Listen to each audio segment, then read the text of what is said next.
नमस्कार दोस्तों, आज मैं आपको श्रावण कृष्ण पक्ष की कामिका एकादशी व्रत की कथा सुनाने जा रही हूँ। प्रेम से बोले कृष्ण भगवान की जय हो, राधा रानी की जय हो। युधिष्ठिर ने कहा, हे भगवान, श्रावण मास के कृष्ण पक्ष की एकादशी का क्या नाम और क्या महात्म्य है, सो मुझसे कहने की कृपा करें।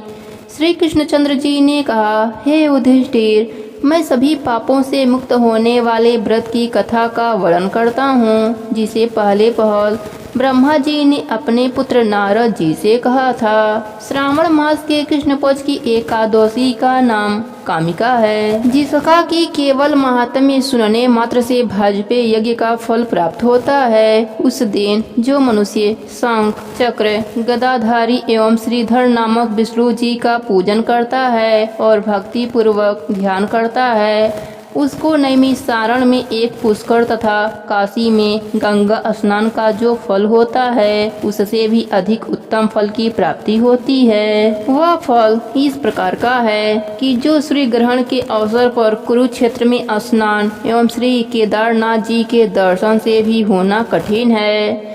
व्यतिपात योग में गंडकी नदी में स्नान करने से एवं सिंहस्थ गुरु में गोदावरी में स्नान करने से उस फल की प्राप्ति नहीं होती जो कि श्री कृष्णचंद्र जी के पूजन द्वारा प्राप्त होता है। कामिका एकादशी का व्रत रखना और समुद्र प्रत्न भूमि का दान करना दोनों का फल एक समान है। श्रावण मास में भगवान श्रीधर के पूजन करने से गंधर्व, देव, उरग और पत्रक इत्यादि भी पूजा योग्य होते हैं। अस्तु, जो पापकम में लिप्त एवं आसार रूपी संसार में फंसे हुए हैं, इस प्रकार के मनुष्यों को स्वयं उद्धार के निमित्त कामिका एकादशी के दिन अनेकों प्रयत्न पूर्वक व्रत करके श्री भगवान का भक्ति पूर्वक पूजन करना चाहिए। इससे उत्तम पाप मुक्त होने का अन्य व्रत नहीं है। अध्यात्म विद्या जिनको ज्ञात है, उनको जिस जिस फल की प्राप्ति होती है, उस फल की प्राप्ति मनुष्य को कामिका एकादशी व्रत करके रात्रि में जागरण करने से होती है।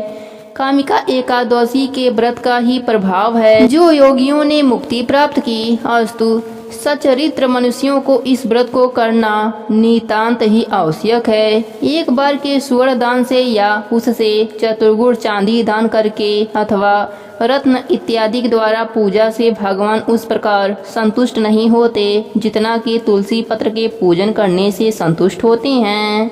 जिन मनुष्यों ने तुलसी की मंजरी द्वारा भगवान की पूजा की है, वे अपने जन्म जन्मांतर के घोर पापों को भी नष्ट कर डालते हैं। इस प्रकार की तुलसी देवी को सतत प्रणाम है, जिसके केवल दर्शन मात्र एवं स्पर्श से ही समस्त पाप नष्ट होकर शरीर पवित्र हो जाता है। जो मनुष्य एकादशी के दिन भगवान को रात्रि में दीप दान करते हैं, उसके फल प्राप्ति को चित्रगुप्त भी नहीं समझ सकते।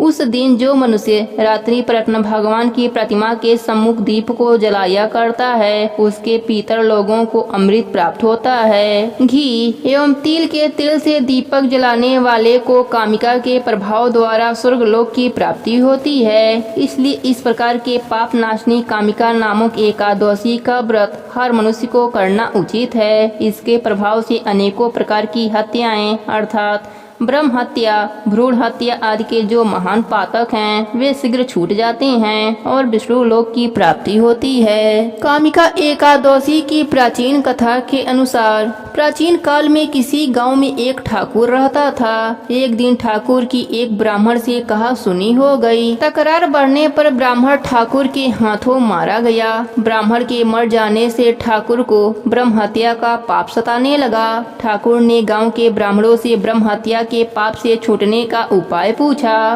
ब्राह्मणों ने उसे कामिका एकादशी का व्रत करने की सलाह दी। ठाकुर ने वैसा ही किया।